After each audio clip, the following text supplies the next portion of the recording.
By May of 1864, the American Civil War was approaching its fourth summer.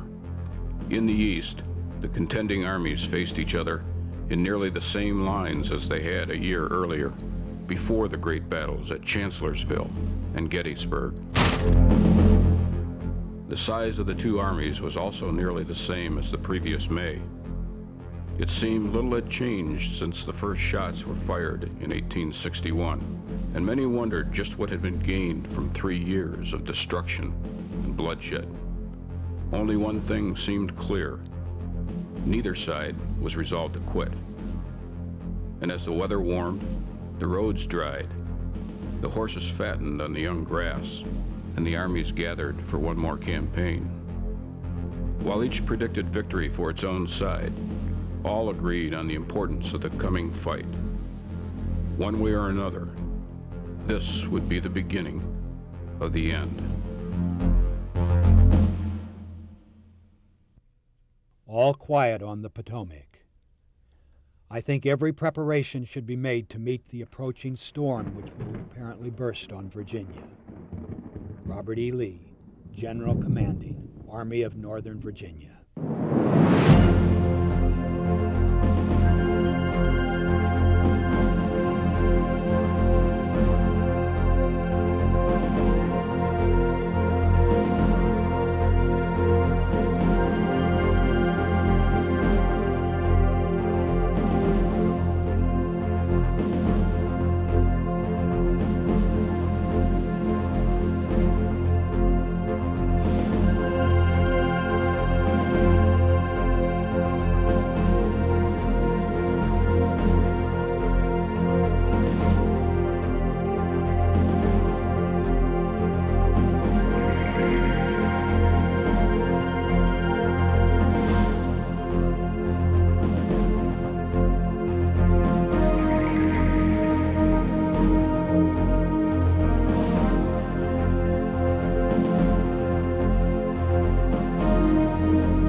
Near Brandy Station, Virginia, camp of the 24th Michigan Infantry, 3rd of May, 1864.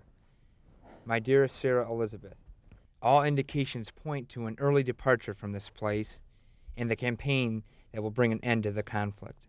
General Burnside has joined us with his 9th Corps, pushing our numbers. The Army of the Potomac at the beginning of the campaign was in probably the best shape it had ever been in. The spring was spent trying to bring it up to strength. It had about 100,000 soldiers in it. Ambrose Burnside's 9th Corps was brought down from Annapolis and added to the Army of the Potomac. So Grant was able to marshal a force opposing Lee of about 120,000 soldiers. Hey boys, tell me where B Company is? I think they're one street over. All right, thank you. New recruits are coming in every day. Among them, as you know, my brother Martin. Mother's entreaties to remain home were no avail. Martin joined the 1st Michigan in March and is already with the Army of the Potomac.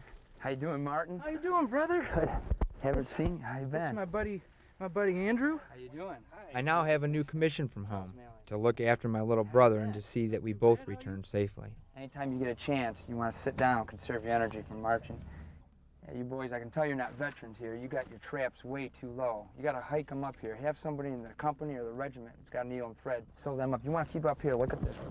Up high in the center of your back. When you run, well, you got to have that up high in the center of your Many recruits have arrived in the field over the winter.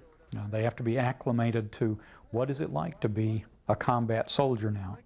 Once the Army begins its movement into the fields, what do these soldiers do to try and give themselves a sense of preservation on a battlefield? And so the old veterans would sit with these men and say, don't soften your feet in the morning by washing your feet early in the morning, but wash them in the evening. The soldiers would be told to remove the breastplates. It was for decorative purposes primarily, but it sat right over their sternum, right in the middle of their chest, and essentially marked their heart, made them a target. You have got to take that off. The Giants have learned to pick those off. They aim right for these in the center of the body. Listen, I have seen more than one man out in that field dead with bullets right through the breastplate. I'm telling you, you've got to take that off. I saw Martin on Sunday last and gave him and his pard the benefit of my 2 years in the field. However, if he acts as he did at home, I fear he will take little heed of my advice. Be assured that I will not be reckless, and I will do all I can to bring myself and my brother safely through. Until I may write you again or be by your side, I am your devoted Charles Malling. Take that off. Right Make after sure. today's inspection. All right. Right after inspection.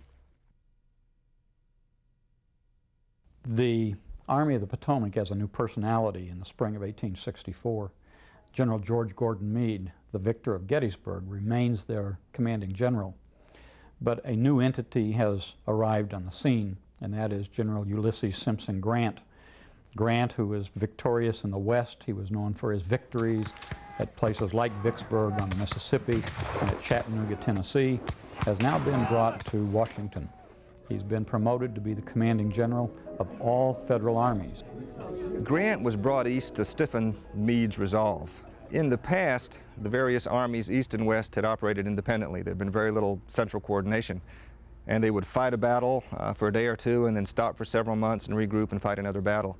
Grant's plan was to change all of that. His plan was that once the armies east and west engaged, they would fight without interruption until the Confederacy was brought to its knees. The feeling about Grant is peculiar. A little jealousy, a little dislike, a little envy, a little want of confidence. Only brilliant success will dissipate the elements. If he succeeds, the war is over. For I do assure you that in the hands of a general who gives them success, there is no force on earth which would resist this army. Captain Charles Francis Adams, 1st Massachusetts Cavalry. The Army of the Potomac is in splendid condition and evidently feels like whipping somebody. I feel much better with this command than I did before seeing it. Don't know exactly the day when I will start, or whether Lee will come here before I'm ready to move. Would not tell you if I did know. General Ulysses S. Grant. There have been other changes in the Army of the Potomac as well. The corps themselves will go through a consolidation. Attention to orders. Dispatch from headquarters, 3rd Corps, Army... We are all agog now with regard to consolidation. The order carrying it out was expected today for certain. It is certain that this and the 3rd Corps will be sunk, but whether they will be absorbed bodily or broken into fragments is not known. Colonel Charles Wainwright. 3rd Brigade, 1st Division will be assigned to 1st Division, 2nd Army Corps. 3rd Division, 3rd Corps is disbanded, and the 3rd Corps will now cease to exist. The men in the 3rd Corps were very proud of their designation. Now, here were these men who were battle-hardened warriors from many northern states who identified with these corps, who now are being told no longer will there be a 3rd Corps, no longer will you be wearing this badge of honor, in a sense, this badge that indicates you are a fraternity. It's almost as though you are designated to belong to a family. And now that's taken away from you. Gentlemen, 3 cheers for the 2nd Corps. Hip, hip. Hip, hip. Laddies, the lieutenant's asked you to cheer for the 2nd Corps. Now, by God, you'll cheer for the 2nd Corps. I didn't say how loud, but you must cheer. Sir? Hip, hip. Huzzah. Hip, hip. Huzzah. Hip, hip. Huzzah. 3 cheers for Carney's boys, the old 3rd Corps. Hip, hip. Huzzah! Hip, hip. Huzzah! Hip, hip. Huzzah! There you go, laddies.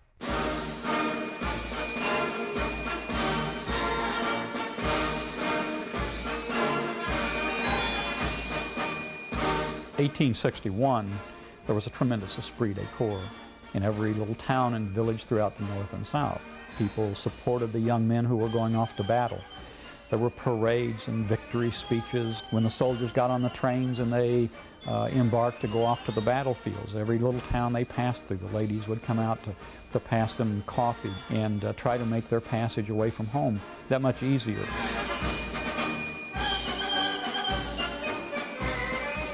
The North viewed the war very differently by 1864. The pageantry and the bands of the early years of the war had given way to a grim determination to just end the business.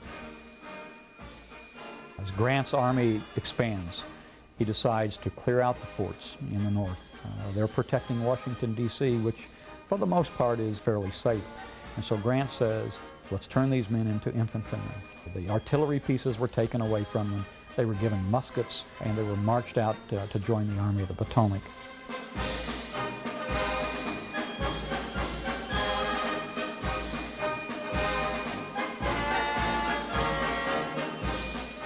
By 1864, regiments would leave their towns with small send-offs.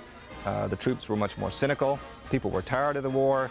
There was a strong peace movement afoot. Men and women have seen their sons come home without legs, without arms, or come home in coffins for 3 years. There's a hardening of the spirit when that occurs. People get tired of warfare. The cause is still there, but attitudes have changed significantly.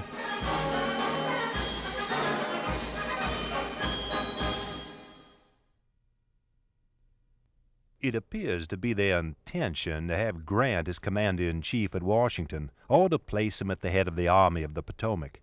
In either position, I do not think he is to be feared.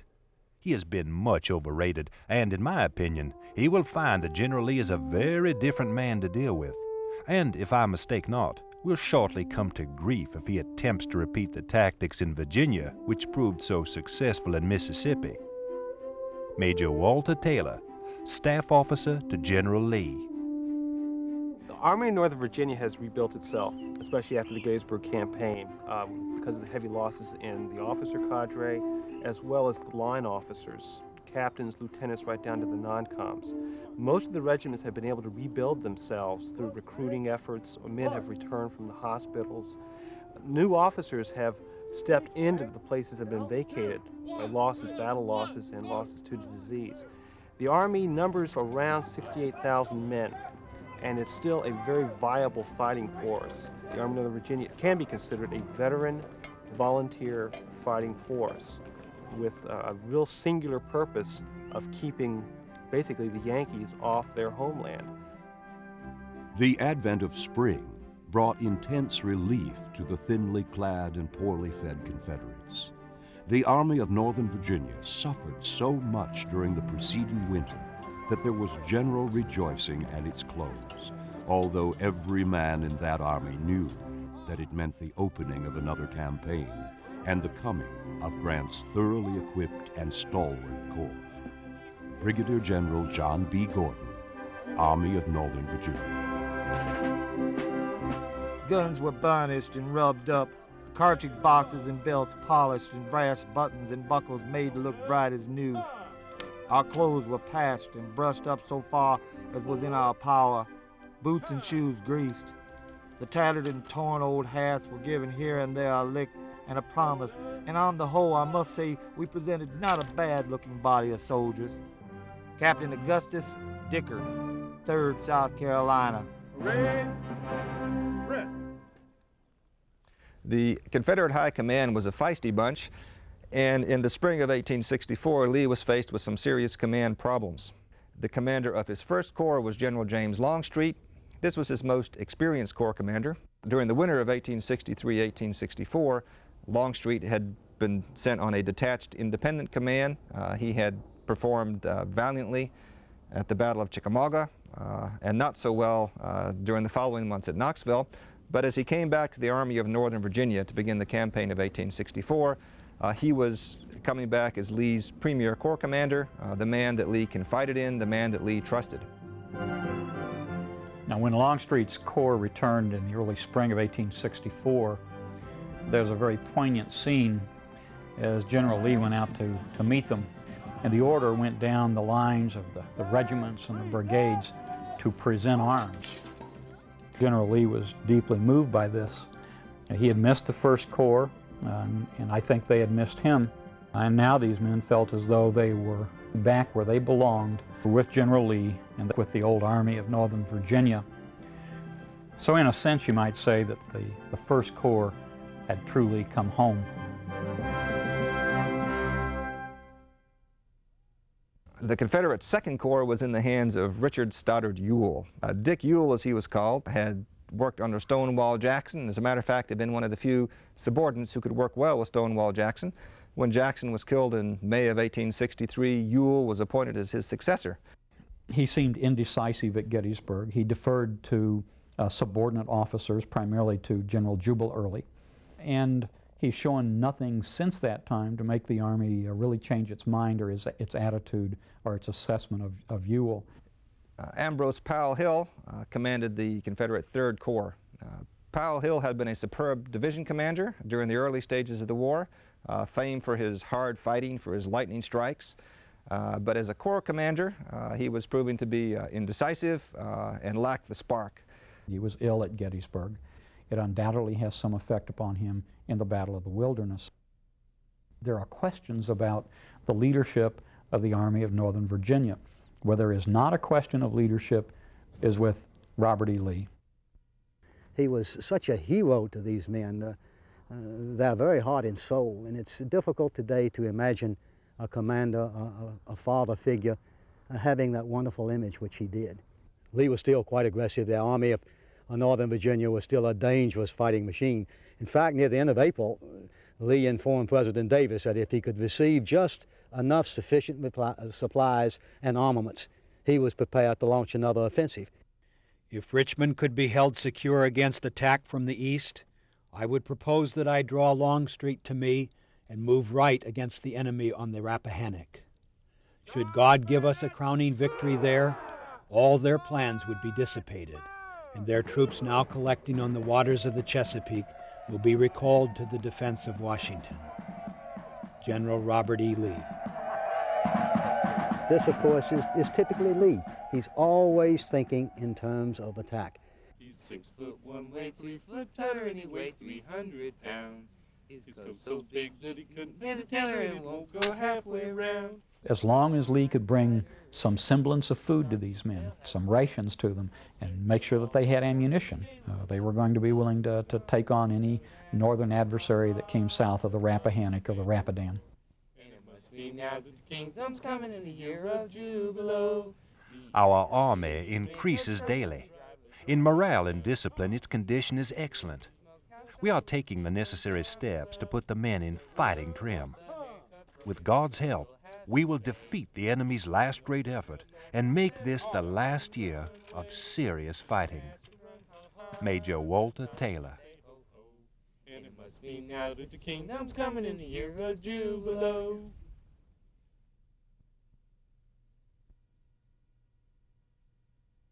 One would have been hard-pressed to have found a rougher neighborhood in which to fight a battle.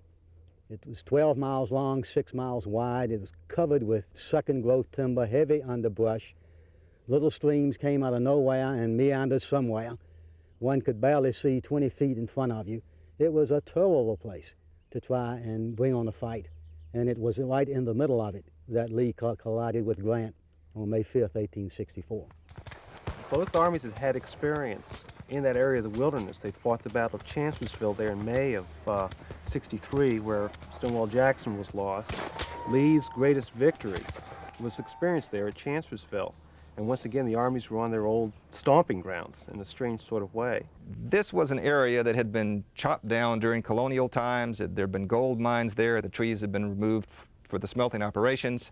By 1864, it was fierce countryside.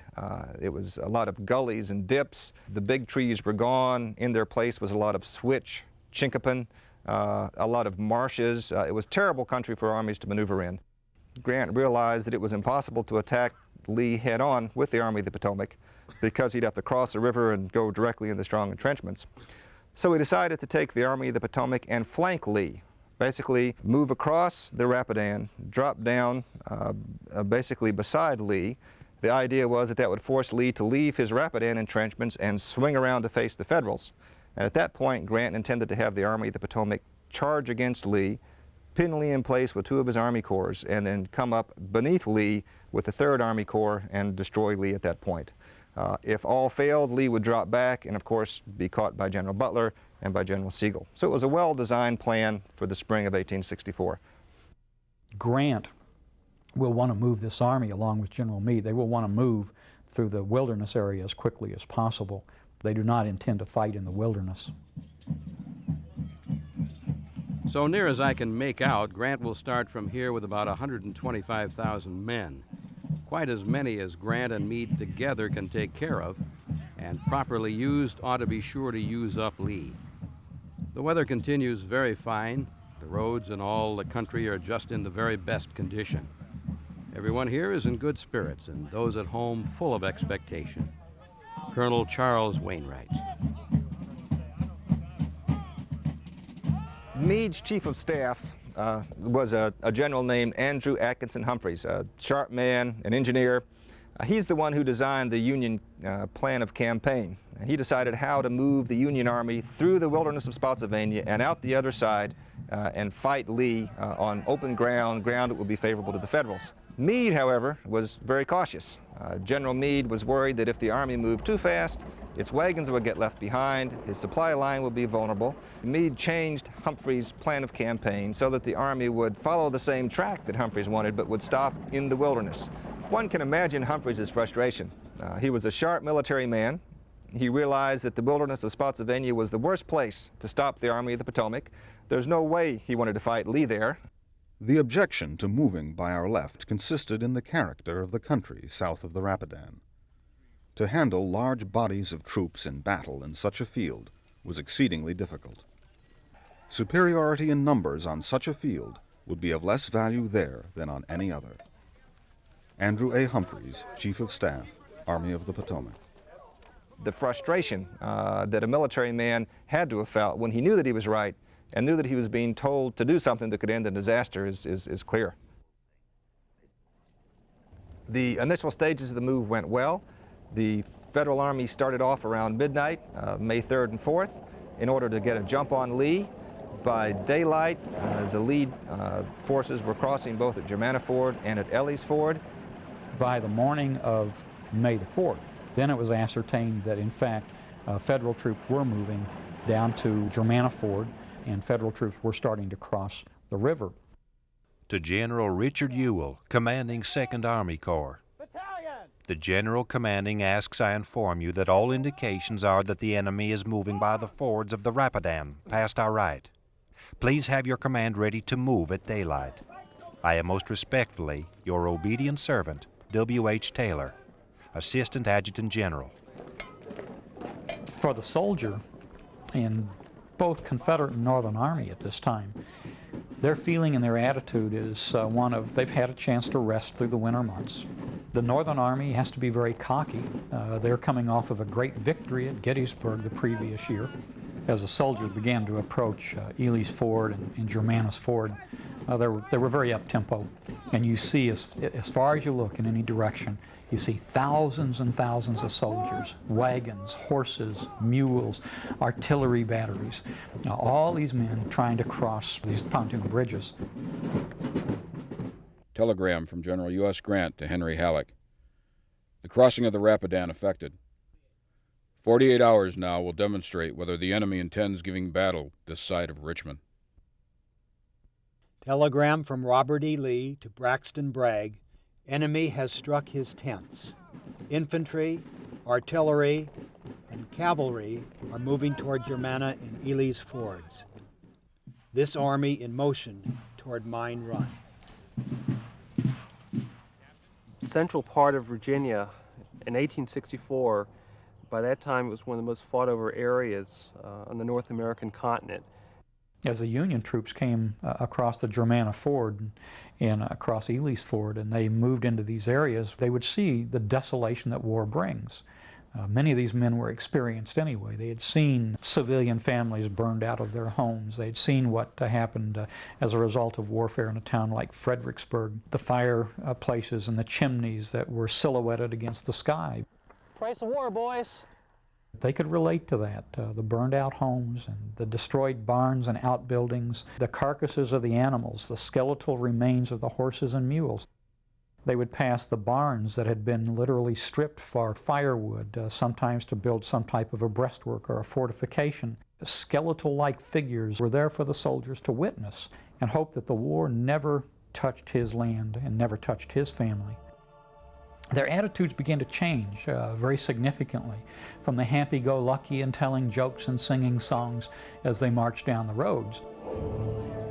Bobby Lee is just waiting for us in this disaster. This Virginia, they can have it. Cottonmouth, moccasin. Damn swamp, boys! You could look to your right and left on these narrow roads, and you could not see more than maybe 5 to 10 to 15 yards into this wilderness area. We'll get through this. We'll get through this just fine. We got flankers now. You would have a formidable antagonist just in terms of nature. Can't see 50 feet in front of you.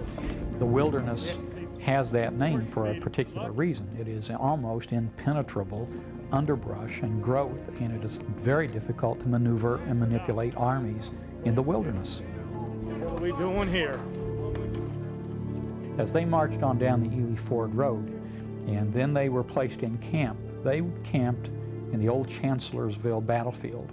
As the men began to, in the late afternoon, search for a place to wrap up with their blanket, they looked around and they began to find material and the debris from the battle the year before. And what was so surprising and so stunning to those men in the 141st Pennsylvania is that they found the remains of soldiers, still with their uniforms on and their headgear.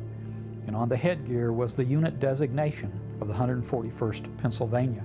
And it gave them a premonition that, my gosh, we're right back here where we fought the year before. So that kind of an attitude begins to seep through the Army, so that by the evening of May 4th, soldiers know that they are on the eve of battle.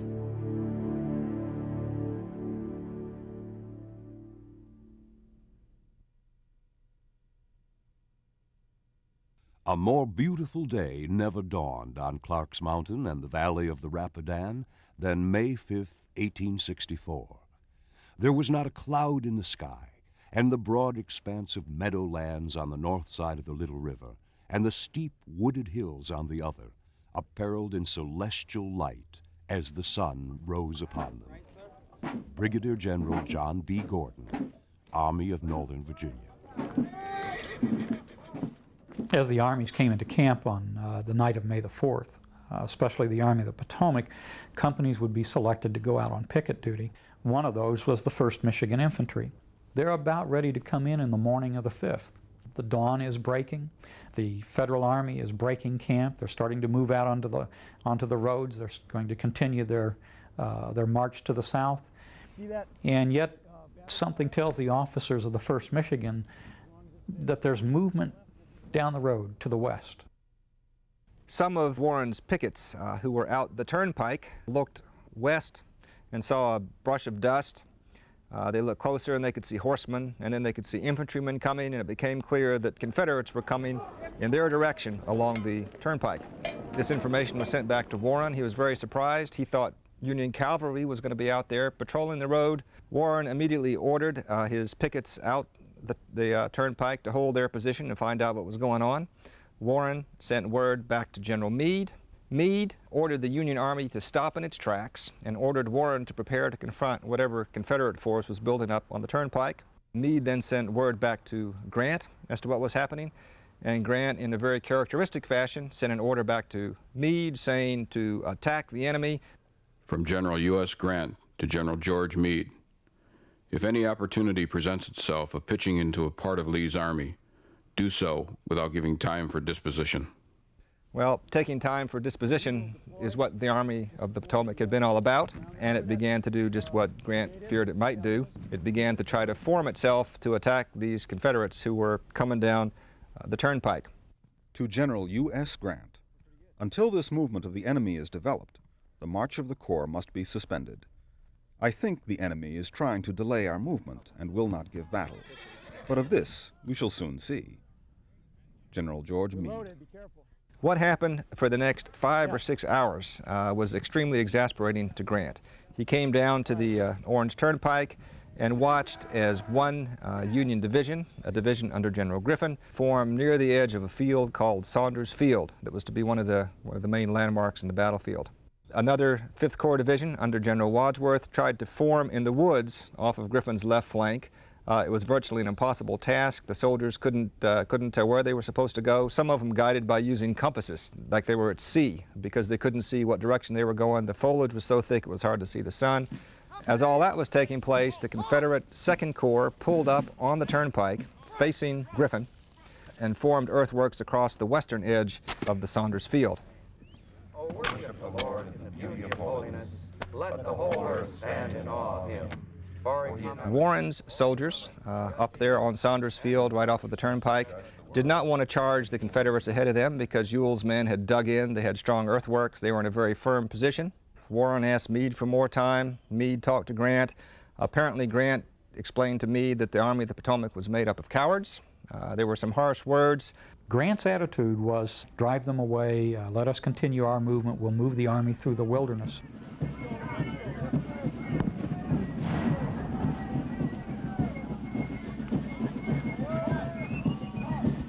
Meade issued orders to Warren to charge ahead. Warren, of course, issued the same orders to his commanders, and so sometime around 1 o'clock in the afternoon, against the better judgment of Meade and against the better judgment of Warren, that entire Federal force along the Orange Turnpike started to punch ahead and to attack across Saunders Field at Ewell's riflemen.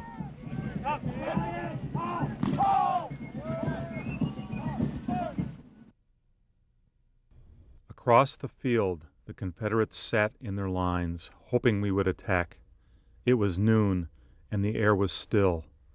There was an awful silence as the men stood in line, waiting for the orders to advance. Amos Judson, 83rd Pennsylvania. Take your post, gentlemen. Forward! Forward! March! Forward! March! Forward! March!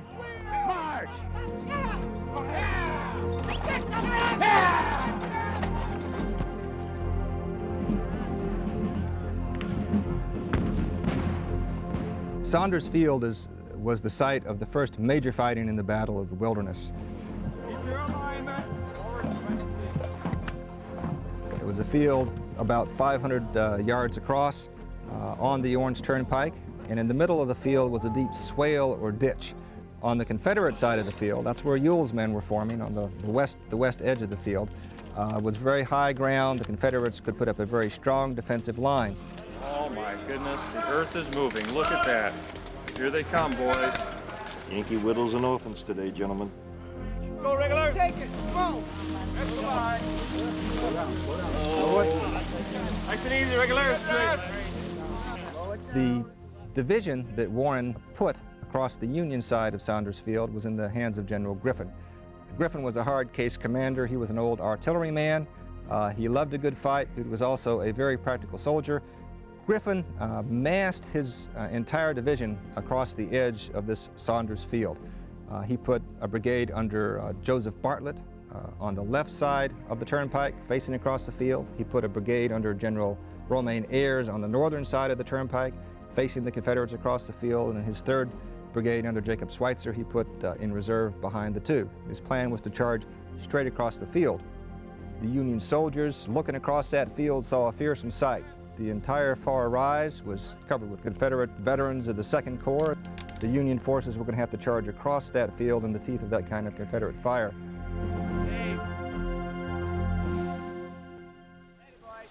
Looking good. Quick, quick,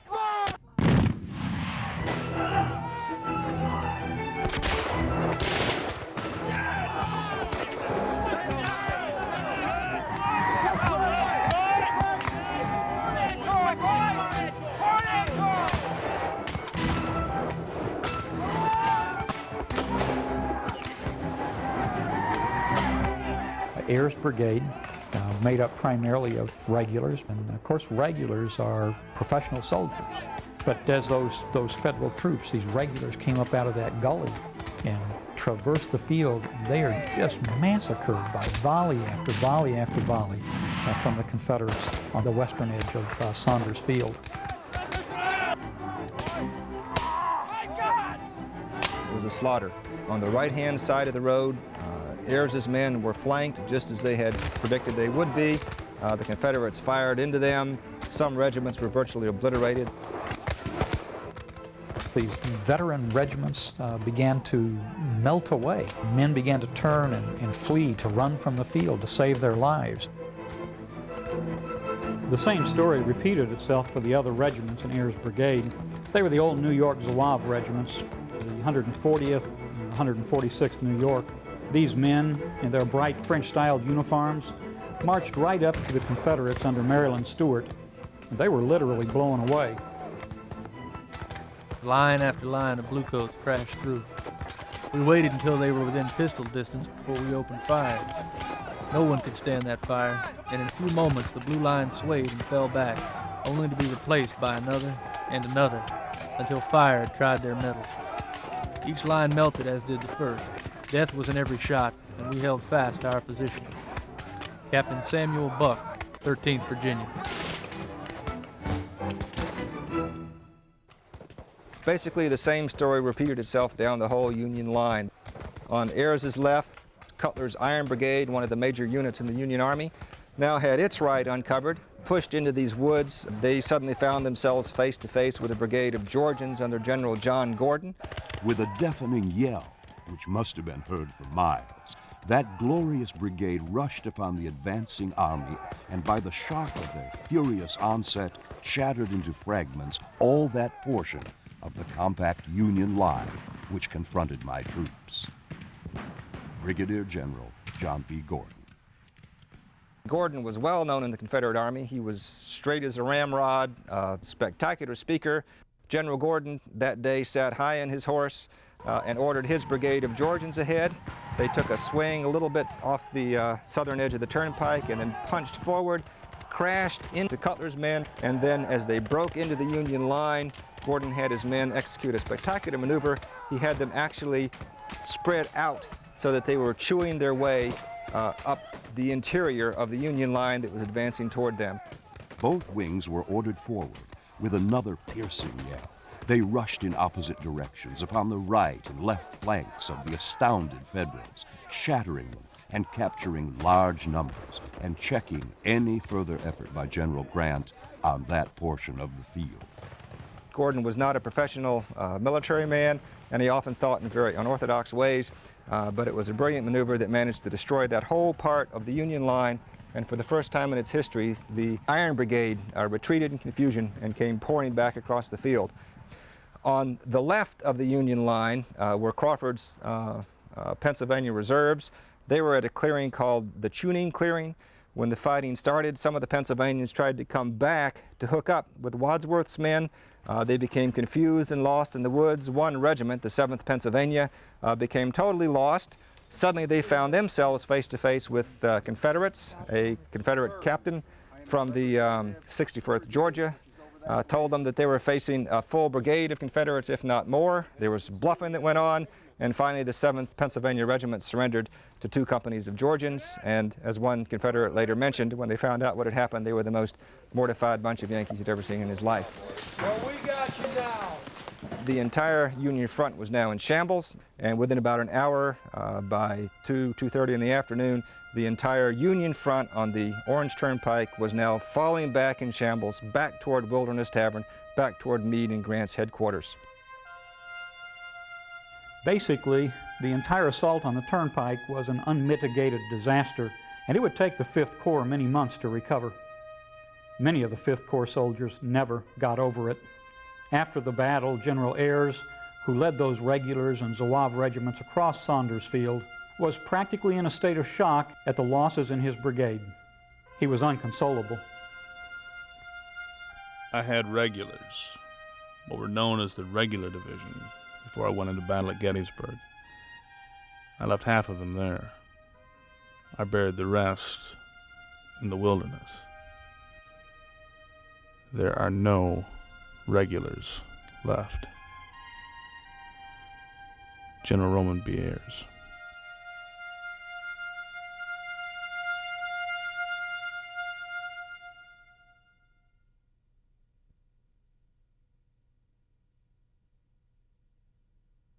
One of the most important parts of the emerging battlefield was the intersection of the Brock and Plank roads. The Plank Road was a major east-west corridor. Powell Hill's infantry was moving along that corridor. If it reached the intersection of the Brock Road, it would basically divide Meade's army in half. Meade's 5th and 6th Corps were north of the Plank Road-Brock Road intersection, up around the turnpike, and of course Hancock's 2nd Corps was below that same intersection. Grant and Meade immediately cast about for troops that they could bring to that intersection to stop Powell Hill and his Confederate 3rd Corps. So it was decided to take some soldiers from Sedgwick's 6th Corps and send them down the Germanna-Plank Road, Brock Road to that intersection, a distance of about 3 miles. And the man that was selected for this mission was General Getty. General Getty is a man of prompt decision and readiness of resource in emergencies. I cannot personally point to a single emergency where he failed to act precisely as he should have acted. Hazard B. Stevens, Chief of Staff for General George Getty. You have coming down from the north, Getty. You have coming in from the west, A.P. Hill. And the question is, who will obtain control of that intersection first? General Wilson and his cavalry left the Plank Road early in the morning to move down to the Catarpin Road. So that road was left virtually unpatrolled except for one regiment, the 5th New York Cavalry under Colonel John Hammond. Hammond's cavalry started to go west on the Plank Road and suddenly ran into Confederates coming down that road as well. It turns out this was the head of Powell Hill's 3rd Corps, which was chewing its way along the Plank Road, running parallel with General Ewell. Hammond's cavalry spread out in line. They put down a strong line of fire, but of course a small cavalry regiment was not much use against a full Confederate infantry corps, and so Hammond's men were driven back on the Plank Road. Powell Hill's men pushed almost to the intersection of the Plank Road and the Brock Road, and as Getty's men reached the intersection, Hammond's horsemen came fleeing back past them, the remnants of that brave regiment. Getty's men picked up their pace and actually went into the intersection just as Powell Hill's men were reaching the same point. Bullets clipped through the air, the pieces of trees started flying. In a few minutes, which seemed like an age to our little squad, the leading regiments of Wheaton's Brigade, the 1st, came running like greyhounds down the Brock Road. Then the commands halt, front, fire.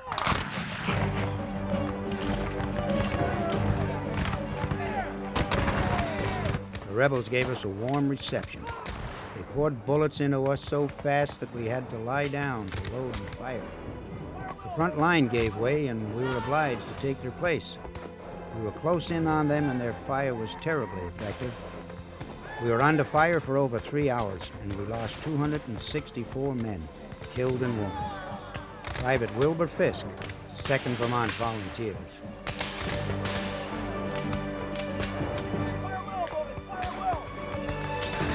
Not 1 yard of our line had given 1 foot during 3 hours of fearful onslaught made upon us. But of 340 of our regiment, 34 lay dead in the line where we fought, and 167 were wounded.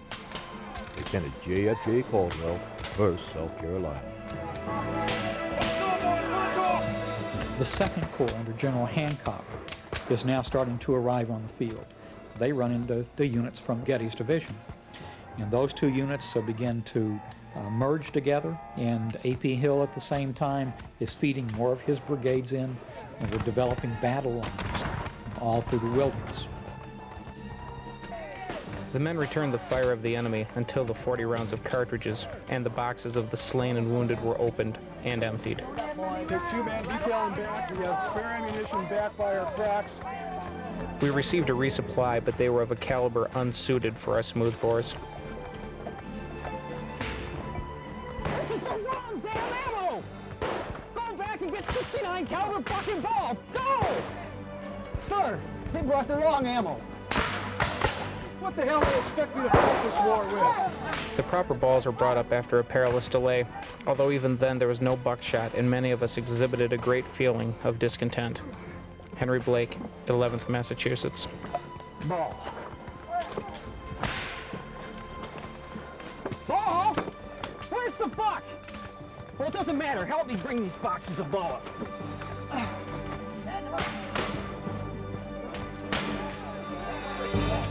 The buck might not be there, ladies, but the ball will be the trick.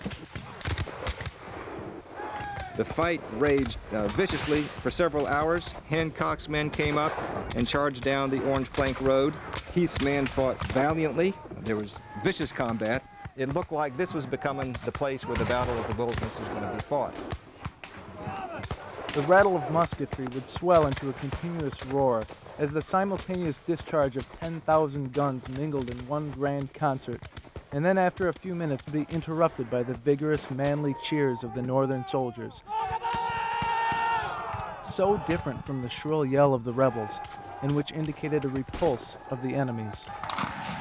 Sergeant George Stevens, 77th New York. As the sun began to set, Powell Hill was in a bad position. He was being pressed on the front by Hancock's entire Union Corps, 4 divisions worth. Getty's 3 brigades were punching him from in front, and now from his northern flank was a 4-brigade force under Wadsworth. There were no more Confederate reserves left. Lee and Hill searched around for some way to scrape up a few additional troops to buttress the line, maybe to drive Wadsworth back. There was a small Alabama battalion. The 5th Alabama contained about 150 soldiers that was guarding prisoners. Some wounded Confederates were put in their place to keep the prisoners under control. 5th Alabama, fall in. Gotta rejoin the battalion. You boys look like you've seen better days. Right? Hey. That tiny 5th Alabama battalion worked its way north and assaulted the head of Wadsworth's column as it came pushing down through the woods toward Powell Hill, created such a ruckus that Wadsworth thought he may be facing a larger force and halted the Union flanking movement long enough for the sun to go down, and Powell Hill was saved by the setting sun and nightfall. In the wilderness of Spotsylvania, May 5th, 1864. Dearest Sarah Elizabeth, our regiment lies in reserve following an assault earlier this afternoon. We pushed the rebels a while, but they caught us on the flank, and back we went, more or less to where we started. Many friends from the old town are gone. Daniel Sullivan is dead. Your neighbor Clayton is in the hands of the enemy. I have no word of my brother.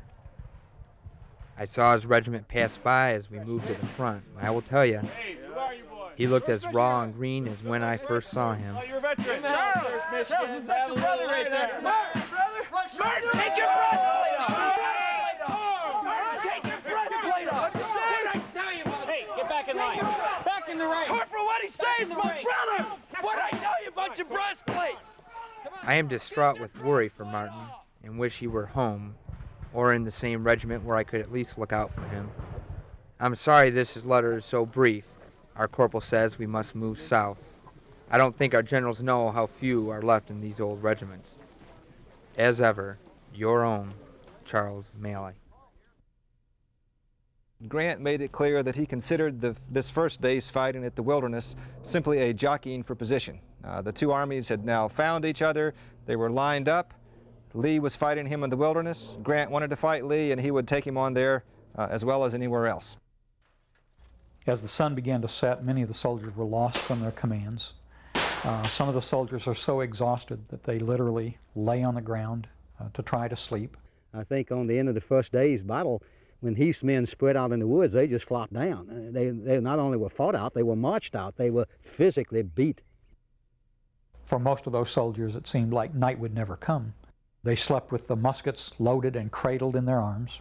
As they tried to sleep, any little breaking twig, the sound of an animal, a rabbit or squirrel, might cause them to jerk awake, to look around. It was a moonlit night, and in the woods surrounding them, they could see the dead. They all wrote it was one of the most eerie nights they ever spent. And they know that within a matter of hours, if not minutes, they'd be in combat right back in the same area. Shall that terrible night ever be erased from our memory? The terrible groans of the wounded, the awful sound of the owl and shrieks of the whippoorwill. The terrible loneliness is of itself sufficient, and these birds seem to mock our grief and laugh at the groans of the dying. Captain Samuel Buck, 13th Virginia.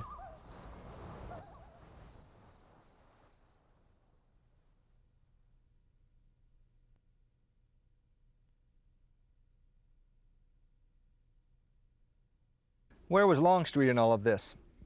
Longstreet had left his encampments near Gordonsville around 4 o'clock on the afternoon of May 4th. He had come by a southerly route and worked his way up toward Catarpin Road, and about 5 o'clock in the afternoon on May 5th. This was after the fighting had finished up on the turnpike, and while Hill was being so hard-pressed down on the Plank Road, Longstreet arrived at a place called Richard's Shop, about 7 to 10 miles from where the battle was being fought. Longstreet decided that he could rest his men until midnight or 1 o'clock. As he understood it, if he started off around midnight or 1 o'clock, he'd be able to reach Powell Hill's line before sunrise and take whatever position Lee intended for him to take. And about 1 o'clock, the Confederate First Corps started from Richard's Shop toward the battlefront. As often happens with well-laid plans, the column went astray. The guide decided to take some shortcuts, tried to lead Longstreet's column across some fields, lost sight of the road ahead. The column had to double back and then double up to make extra time. And as the sun began to rise, Longstreet's men were still struggling to find their way from Richard's Shop up to the battle line. Lee sent aides back down the Plank Road to see if Longstreet was coming. No Longstreet. Nobody knew where he was. The sun was rising, and of course the murmur was now beginning in front of the Confederate lines as Hancock's thousands and Getty's thousands and Wadsworth's men were preparing to launch their attack against these disorganized Confederate lines. Hancock's aggressiveness goes all the way back to being a regimental and brigade commander. And here he's in command of the 2nd Corps, with excellent division commanders, very, very good brigade commanders, right down to the regimental level. Hancock fits that mold of what Grant wants in his fighting officers. Grant was like Charles the Hammer. He would just pound away on Lee, not using a lot of tactical deployment, but would punch at Lee and punch at Lee and punch at Lee's troops until he would eventually be successful. In the morning of May 6th, Hancock's soldiers began working their way along the Plank Road toward Powell Hill's line. Confederate skirmishers heard them coming. There was a pop, pop, pop of musketry, and then suddenly it escalated into a roar. This was the cream of Hancock's entire corps punching into these disordered, unprepared Confederate lines.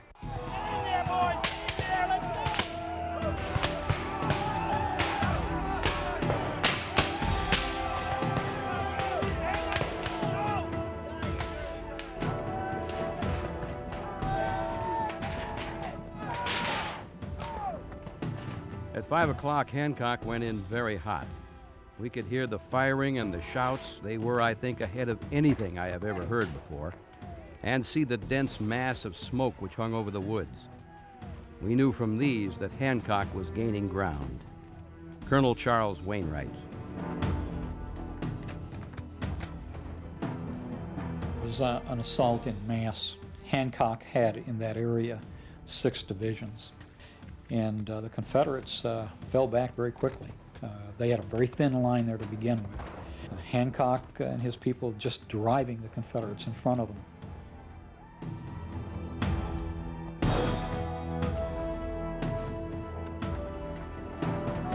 That entire Confederate front crumbled. What did that mean? We have some vivid images of what took place from Confederates who were there. They described how the men on both sides of them would break and run back, how little squads of men would hide behind trees. Some of them laid captured Federals in front of them. They used them basically as shields. I'm sorry, I've got it. I have to.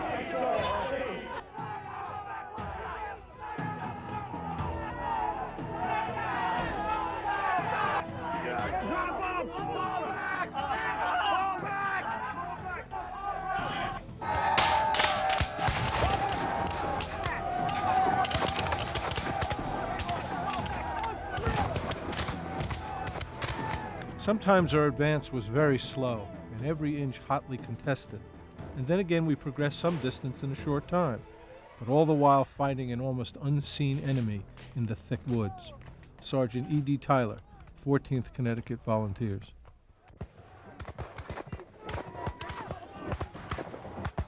There are dramatic accounts of what was going on behind these battle lines. The fighting was roaring at the front. There was smoke.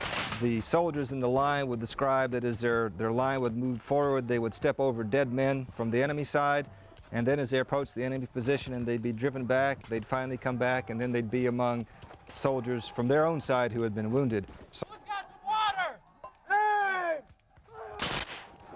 Behind the lines, you'd have provost marshals' details who, as soldiers were wounded and they came back, they came wandering back from the line, sometimes running, sometimes crawling, sometimes crying. They were stopped and they examined and they wanted to see, have these men actually been wounded? Many of these soldiers were shirkers. They were frightened in the midst of battle, as many soldiers, even veterans sometimes were frightened, and they turn and run. I gotta get that man! Show blood! Hey, you! Show blood! Show blood! Show blood! I'm hit! Show blood! I have to get to the doctor! Show blood! I have to get to the doctor! Soldier, you show blood or I'll give you blood. Let me back! Show blood! You ain't wounded. Get the hell back there. Get up there, soldier. Back up the hill, boy. Get your rifle and do your duty as a man. So these provost marshals would stop these men and then get them back up into the line, sometime at bayonet point.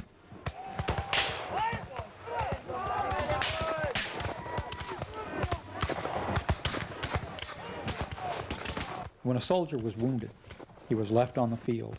Comrades, friends, family members were not to escort that wounded soldier off the field. If you're a healthy soldier and you've not been wounded, but your comrade falls, and you leave the fighting line to help your friend back, Grant threatened to court-martial these soldiers. Stop right there. He's got shot. What about you? Show blood. I'm not hit. I'll take you out right back. Oh, you will. You'll go back up the line. You'll We'll get him to the rear. Who's your buddy? We'll get him to the rear. Steward! Steward! I'll take over. Grant said, if one man is wounded or killed, I've lost one man, but if it takes 1 or 2 men or 3 men to help carry that man from the field, now I've lost 3 or 4 men from the firing line, and I cannot afford to do that. This is a new aspect of the Army of the Potomac, and Grant, as he brought in other changes, this is another of Grant's changes. Back at Widow Tapp's farm, Lee was there in that field. A line of artillery was next to him. It was Pogue's guns, 16 guns in all, and Lee was right off the right-hand gun right there by the turnpike. You look across the field, and on the far edge, he started to see Powell Hill's men pouring back. They came running past him.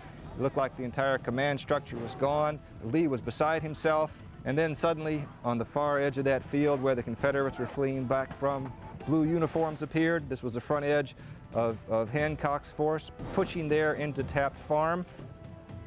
Pogue's artillery opened fire as the Federals moved into the field.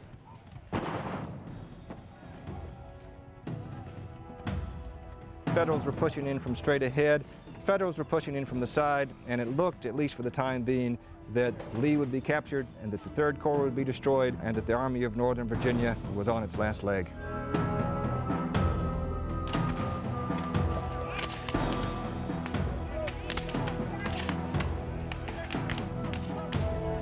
Lee must see his army beginning to dissolve like a piece of ice in the summertime.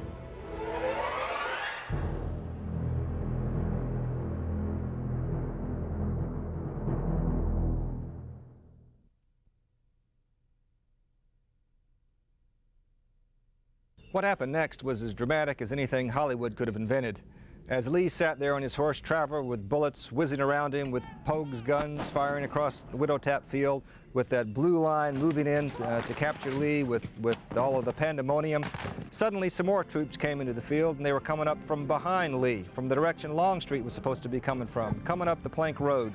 He will ride down to these men, and he inquires, who are you? Who are your people?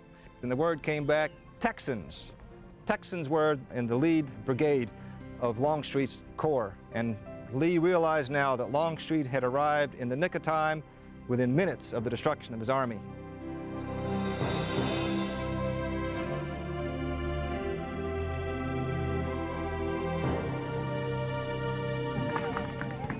Bring it up!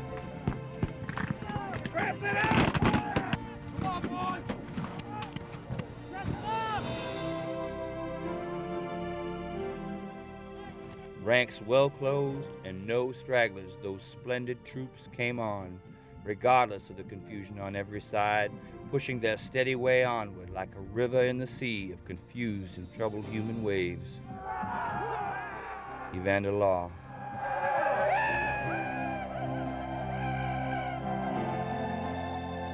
The Texans cheered lustily as their lines of battle, coming up in splendid style, passed by Wilcox's disordered column and swept past our artillery. C.S. Venable, aide on Lee's staff.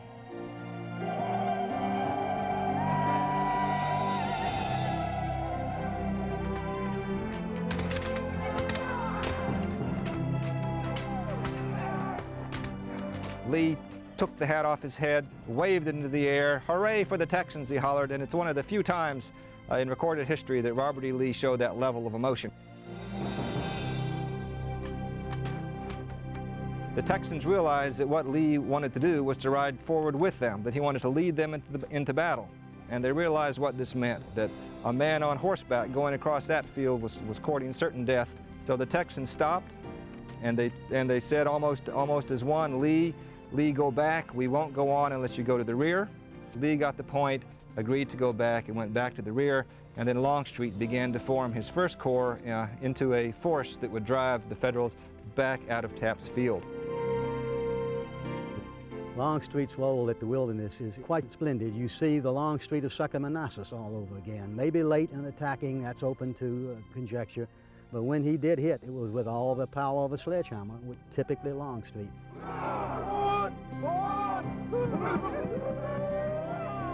The fighting that was to take place over the next hour down on the Plank Road was going to be Longstreet's battle, and it was his finest day as a military commander.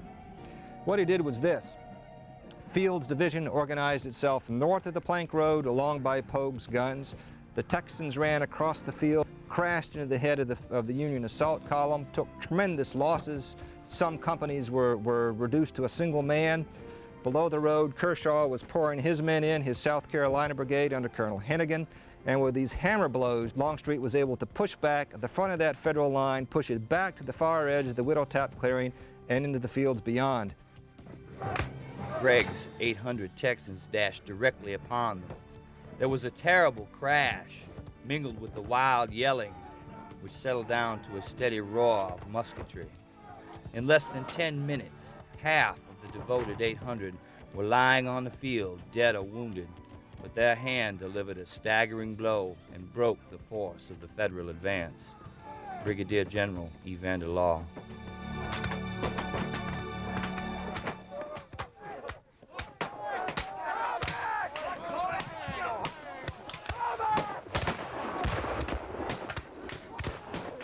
I was tired, almost to death, and hungry as a wolf.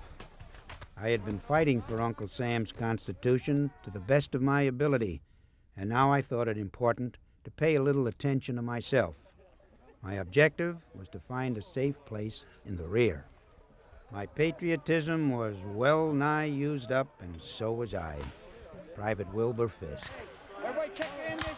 Within about an hour, Longstreet had redeemed Lee's fortunes, and a stable front had formed itself along the Orange Plank Road. Many soldiers wrote that they would simply return fire in the general direction where they'd seen the flashes or the gun smoke was wafting slowly to the skyward. It was just a horrible place to fight a battle. Nothing is thought of but load and fire. The wounded must take care of themselves, and every man must stand and fight until killed or wounded. Stand up to the music, laddies, now, come on! We don't like this kind of fighting much. Daniel Crotty, 3rd Michigan, color bearer.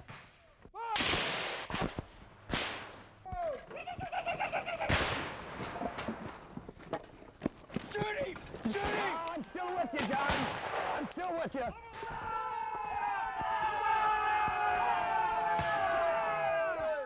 To unfurl your battle flags and to make a charge with more than 10 or 15 men, 20 men, was almost unheard of in the wilderness. The smoke from the musketry itself must have been choking enough, hanging there in the low woods.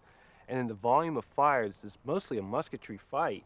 The roar The constant roar and spattering of musketry must have just been tremendous.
It was a battle fought with the ear, not with the eye.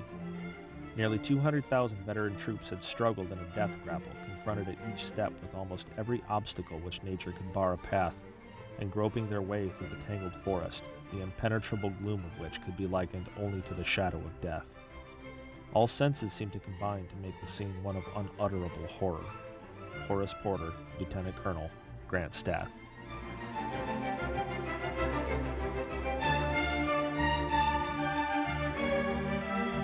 Officers could not see the length of their command and could tell whether the troops on their right and left were driving or being driven only by the sound of the firing. It was a fight at close quarters too, for in those tangled thickets of stunted pines, scrub oak, and cedar, the approach of the opposing lines could be discerned only by the noise of their passage through the underbrush or the crashing of their guns. The usually quiet wilderness had suddenly become alive with the angry flashing and heavy roar of the musketry, mingled with the yells of the combatants as they swayed to and fro in the gloomy thickets. Evander Law, Brigade Commander, Longstreet's Corps.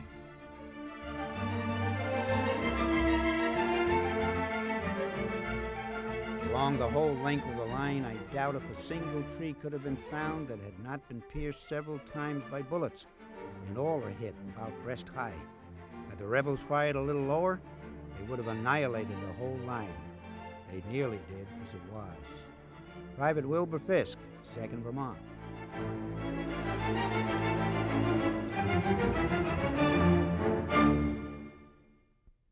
Longstreet and Lee were desirous of maintaining the initiative, and so an engineer that had just rejoined Lee's army, Major General Martin L. Smith, reconnoitered below the Confederate position.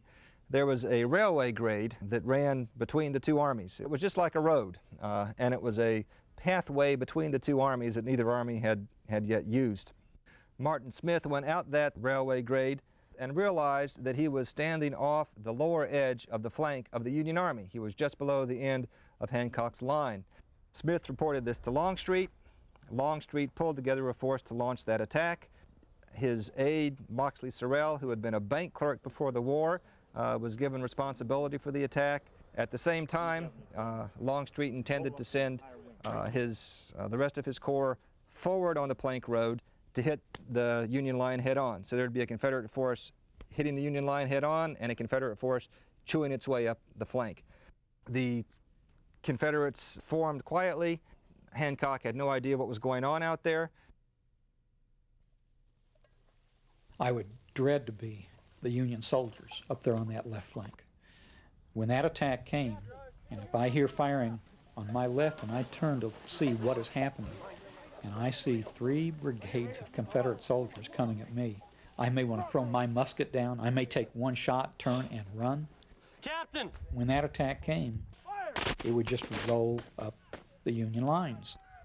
Charge!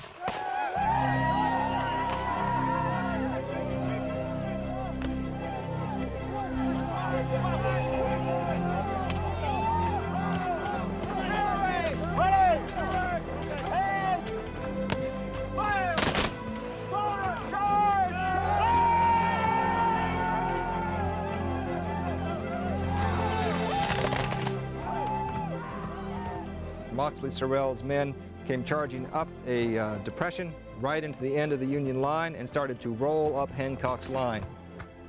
Suddenly there were screams and shouts and wild rebel yells, muskets firing, and that entire line collapsed. After the war, Longstreet had a chance to talk to Hancock, and Hancock explained to him that he had rolled up his line there on May 6th like a wet blanket. And that's exactly how it went. Those Confederate brigades chewing their way up that Union line, that entire lower segment of Hancock's line was decimated, fell back in retreat in total confusion.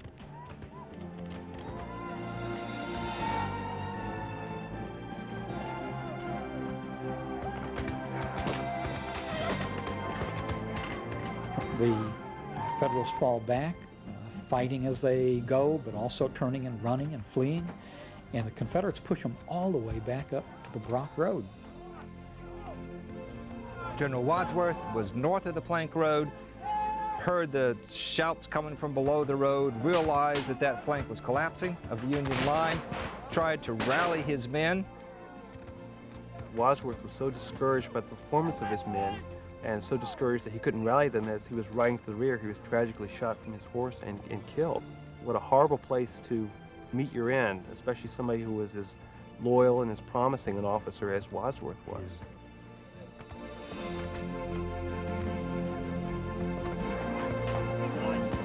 That entire section of the Union line, leadership dissolved, and within a few minutes, Hancock's and Wadsworth's entire front had collapsed and was falling back toward the Plank Road about a mile in the rear, and Longstreet was on the verge of having won his greatest victory.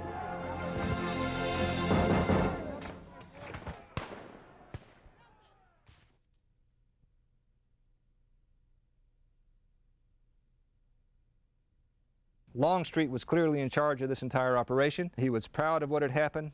He was talking to Jenkins about Jenkins leading more of the charges that were to drive the Federals back, not only across the Brock Road, but back across the Rapidan River.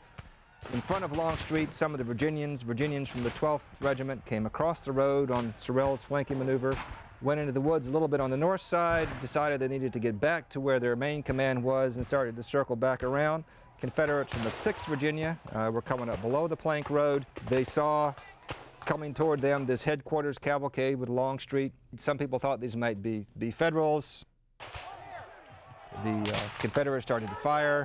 General Kershaw, who was with the group, screamed out, "We're friends, friends," but the firing kept up. Micah Jenkins, a young brigadier, Longstreet's favorite brigadier, was shot in the head, and a bullet penetrated his brain. He would die very quickly. Another bullet went through Longstreet, ripped through his neck, went in one side, came out back by his shoulder. He was helped off from his horse by Sorrell, who had now joined this cavalcade. And there, in just a few moments, the leadership of this brilliant maneuver was destroyed. Bears over here. Get the surgeon. They placed Longstreet on a stretcher, and there's still sun out. So one of the men carrying the stretcher had taken Longstreet's hat and placed it over his face. And the word went down the line quickly that Longstreet, Old Dutch, Old Pete, he had been killed because his face was covered. And as Longstreet heard those men saying, "My God, Longstreet's dead," Longstreet then with his left arm took the hat and raised it up and waved to the men, rather feebly, but he waved to the men so they knew he was still alive. The Confederates couldn't help but reflect on this event. It seemed as if the fates were against them. A year before, at the Battle of Chancellorsville, and only a few miles from this same place, their greatest commander, Stonewall Jackson, had been shot by his own soldiers while executing a flanking maneuver.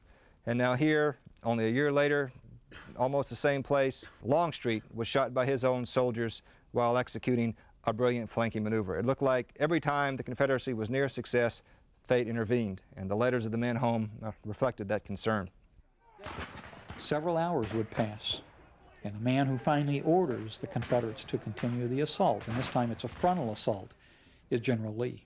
During the time that those Confederates were being reformed on the Plank Road, Hancock began to reform his troops on the Brock Road.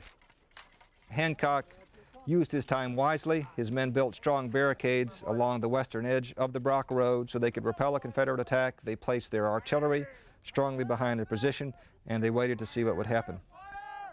Sometime between 4 or 5 o'clock in the afternoon, Lee had gotten his forces organized.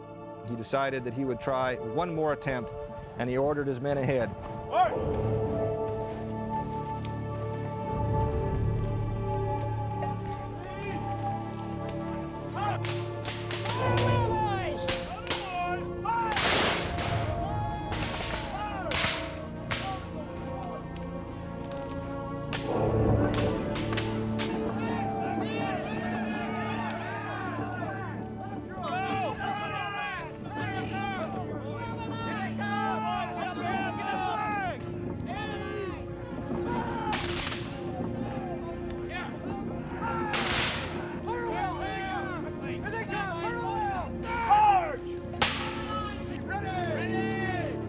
This time, the Second Corps of the Union Army is ready and waiting, and they fire tremendous volleys into the Confederates and cause havoc and tremendous casualties, and they slow the Confederates, in fact, stop them in their tracks.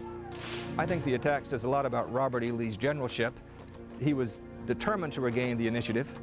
He had almost beaten Hancock with that flank attack by Sorrell, and as long as there was any chance of regaining the initiative, of defeating the Union Army, he was going to try it. There were some Confederate units that did break through. The Confederates came pouring over the earthworks. They came up over the top of it. Some of the Union soldiers described the Confederates as looking like devils leaping at them. They plant the Confederate battle flag up on the top of that little earthwork. The fighting at the Brock Road earthworks there on Hancock's position was short-lived but vicious. The Confederates who broke the line thought they had gained victory. Shortly, they realized they could not hold that position. Union artillery opened from behind. Dow's guns blasted holes in the attacking Confederates. There were brigades in the rear that were ready to be sent forward to drive the Confederates out. That brief Confederate penetration was cut off, and the Confederates were driven back. Hancock had sufficient reinforcements to hold their lines and to hold that intersection. Heavy lines of the enemy came upon us in great force. They were received with a bold front and a galling fire, and their advance completely checked and thrown back in confusion. Still determined, the enemy reformed his lines and again advanced to the attack and again went back. The attack was many times repeated, on into the evening, and past nightfall. Colonel Lewis Grant, 2nd Brigade, Getty's Division. Both armies keep up a rattle of musketry like the boiling cauldron of hell. My beautiful flag that looked as bright as $1 when we started is fit now after nearly 2 days of fighting to send home, for it is completely riddled with bullets and torn by brush. Daniel Crotty, Color Sergeant, 3rd Michigan Volunteers.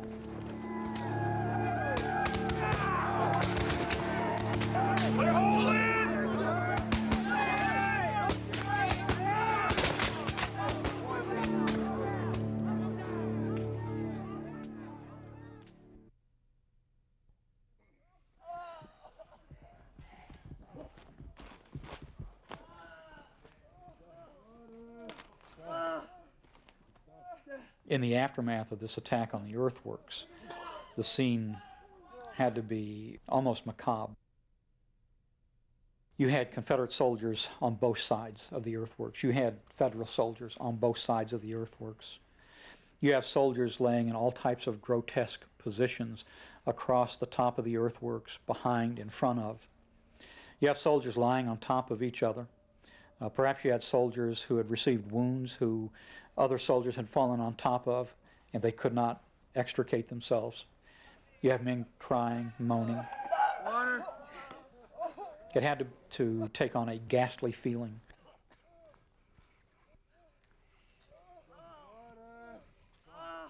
It would not be unusual for soldiers who are wounded to be brought back to the initial aid stations for medical treatment. I need your hand, Doc.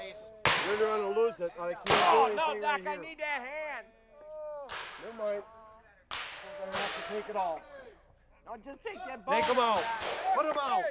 And because those were located directly behind the lines, it was commonplace for soldiers marching up into the battle to be stopped frequently right by an aid station And as soldiers, and especially if they're soldiers who have never experienced combat before, and they look to their left, and they hear the moans, they hear the groans, they see the blood. About face! About face now, laddies. Don't look up on it. Turn around, David. Sergeant! Turn around. Buck up, lad. You can hear the firing to your front. You hear that great crescendo of musketry and perhaps a little artillery as well, but primarily at this point it's musket fire. Give it any thought. Give it any thought. Buck up, laddies. As that Union soldier looks at this, the thoughts that go through his mind must be incomprehensible. And knowing within a few minutes, he himself will be pushed up onto that front line.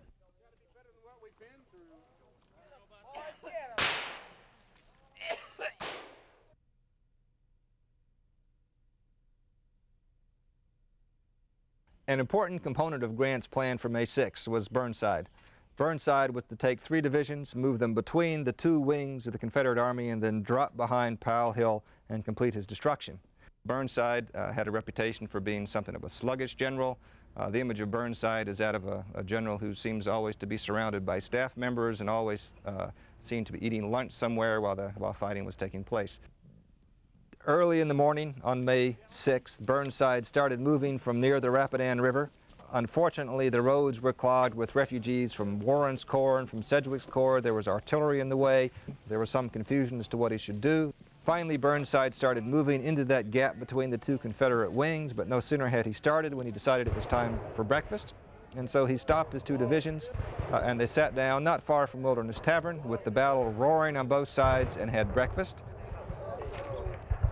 The Confederates had understood that what Burnside was up to by this point and shifted a single brigade in front of Burnside, and that single brigade stopped Burnside's entire force there by the Higgerson farm.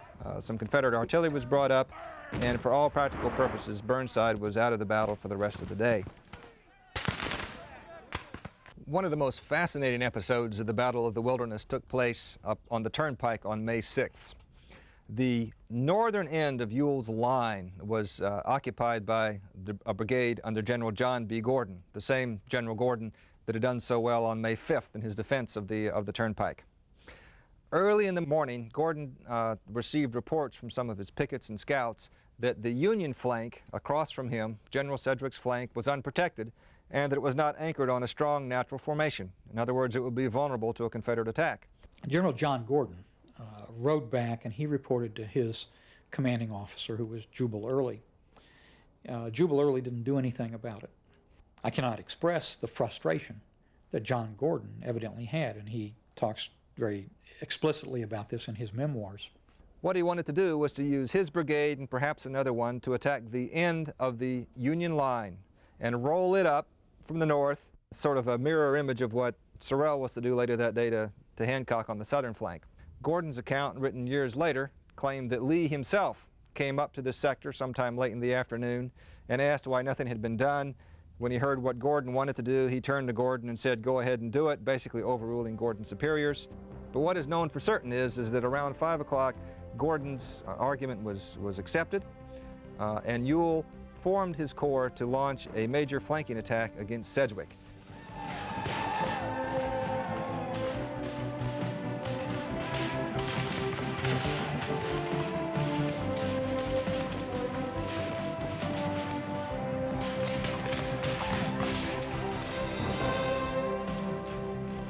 As the sun went down, these troops were ordered forward. In less than 10 minutes, they struck the Union flank, and with thrilling yells rushed upon it and along the Union line, shattering regiments and brigades and throwing them into the wildest confusion and panic. Brigadier General John B. Gordon. There's some dramatic accounts of the Union soldiers who were there boiling their coffee this time for dinner. They thought the fighting was over. They were relaxed, and suddenly the rebel yells came out of the woods, and Gordon's brigade, Johnson's brigade, Pegram's brigade came crashing into them, rolled up that whole part of the Union line.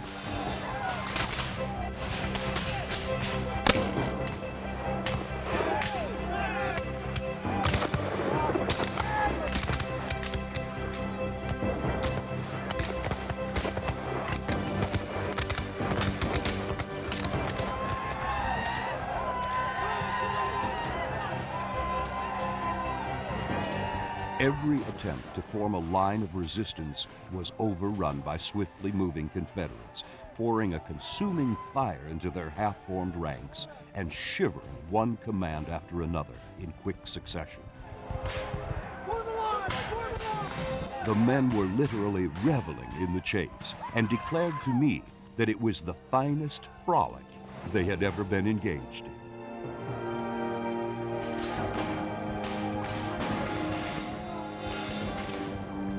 Two Union brigadier generals, Seymour and Schuyler, were captured. Two brigades were virtually wrecked. The wreckage of that whole line started to pour back toward Wilderness Tavern, toward the Union headquarters. Nobody knew what was happening. First, the Union line was being hit on the lower end. Now it was being hit on the upper end. It looked like rebels were everywhere. In short, Grant has lost all sense of mobility. He's pinned down on those country roads, which left him extremely vulnerable to Lee, especially coming in on the flank, as Lee did not at one point, but at 2 points simultaneously.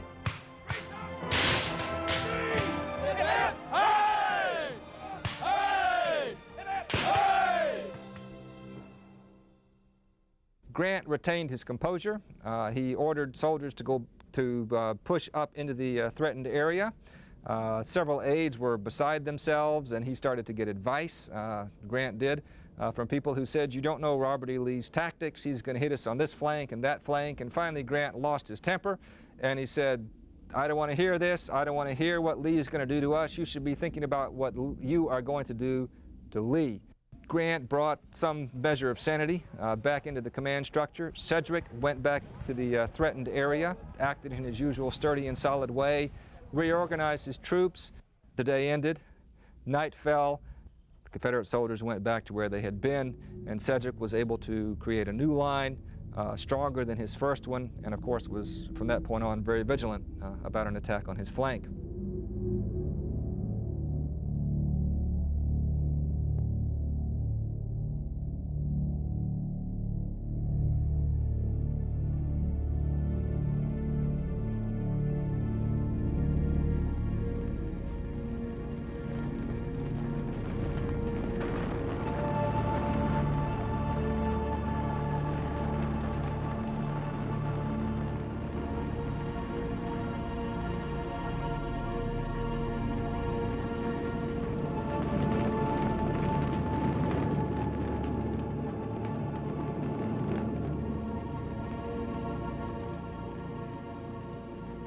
In the fighting in the wilderness, it was very common for soldiers who had been seriously wounded to find themselves later to be engulfed in flames.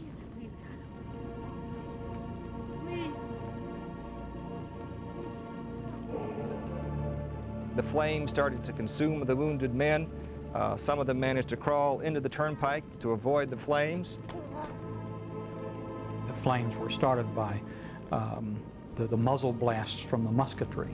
In many instances, the fire would consume the men and the cartridges, and their cartridge belts would go off, and there was a sound of the pop, pop, pop of these cartridges igniting in the flaming field.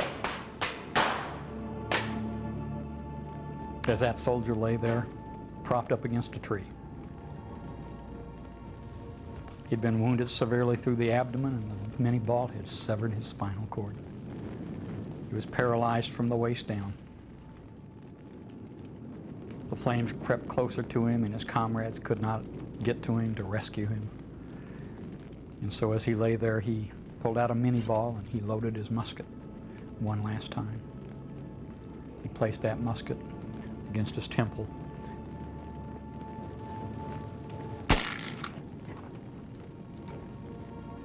It was a horror show. It was a sight that the veterans who lived through it never forgot, and is replete throughout their memoirs. Forest fires raged. Ammunition trains exploded. The dead were roasted in the conflagration.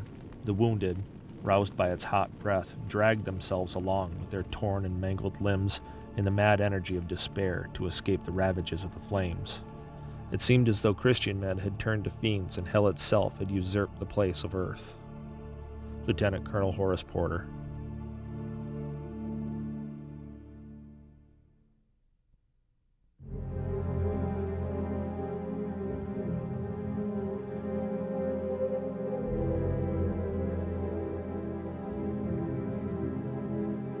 Two days of deadly encounter.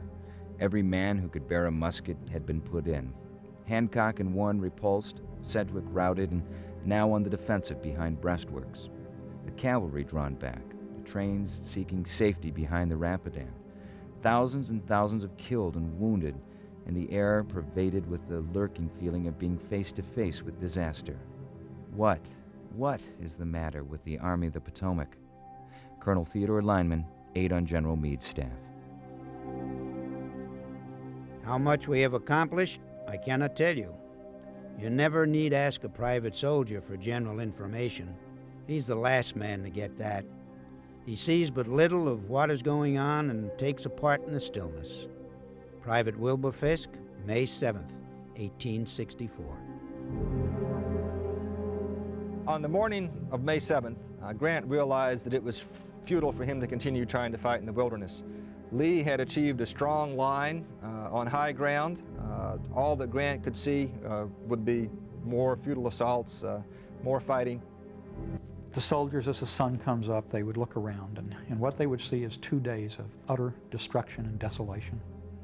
Trees that were cut down by musketry, saplings that were destroyed and splintered, bark flailed off of the trees as though you'd peeled skin off of people. You saw death and destruction. The remains of man. Almost 30,000 men were strewn about in these woods, never to rise again. Some of those men wounded, suffered terribly for the rest of their lives from the wounds. The carnage of a field must be terrible to witness. We have a word picture of it. We can read that in the history books and in the regimental histories. We don't know what the smell of these battlefields were unless you've been there. All of that pervades the battlefield. You couldn't walk through it for months before that would dissipate.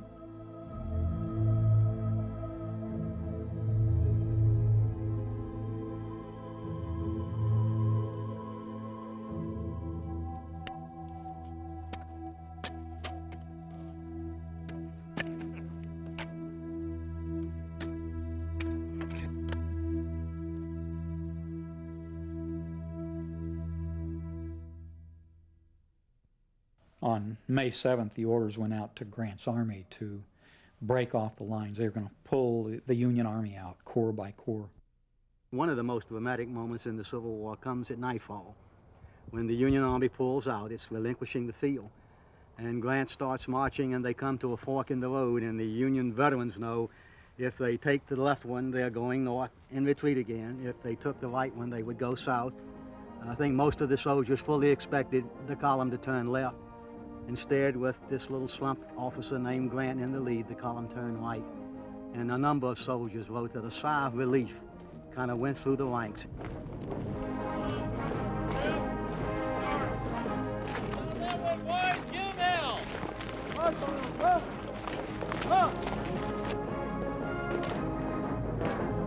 Right shoulder shift. Arms. No longer were they going to retreat. That this little man might lead them on to other battles and more defeats and increased bloodshed, but somewhere way down the road for those who lived, there would be victory. And it was a quiet time of celebration in the ranks of the Army of the Potomac.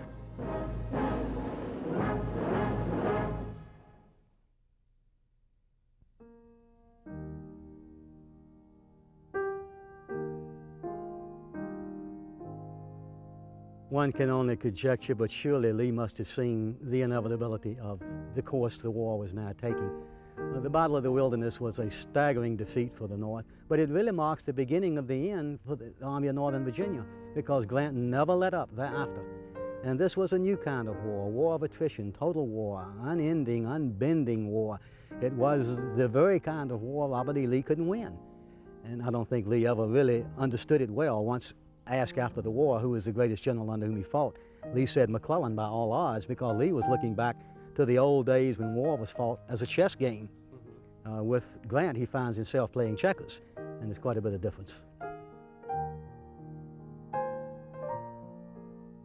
The Battle of the Wilderness is, of all the battles fought by the Army of the Potomac and the Army of Northern Virginia, is unique. In the early war, we have all the Napoleonic formations that are utilized. the manifestations of essentially European-style fighting. And that carries us all the way through Gettysburg. And when we leave the wilderness, the soldiers dig in and we begin trench warfare. It's a precursor of World War I, which carries us on down to Petersburg, Virginia, which is 9 months of trench warfare. The wilderness is just an absolute brawl in the woods. There's almost no feeling in the wilderness for the ebb and the flow of the battle, who's winning, who's losing. The cavalry has a minor role here. The artillery, almost non-existent. It's infantry, not machines, not horses. It's man against man. There's not another battle like it. And when I walk away from the Battle of the Wilderness, the Battle of Spotsylvania, all of those battles there between Grant and Lee in that time frame, is the wonder at how people could keep doing that day after day, knowing what they were facing, just the sheer endurance of those people. I'm extremely proud of the men on both sides. Johnny Rebs and Billy Yanks were not soldiers in the professional sense, but upon their backs during the American Civil War was placed the heaviest burden the American people have ever had to bear. And I think the way in which they conducted themselves so fascinates us that it's one of the leading attractions of the American Civil War. Those fellows were no better than me or you. They were just common folk who answered their country's call. And what they endured and what they gave is an inspiration that transcends the ages.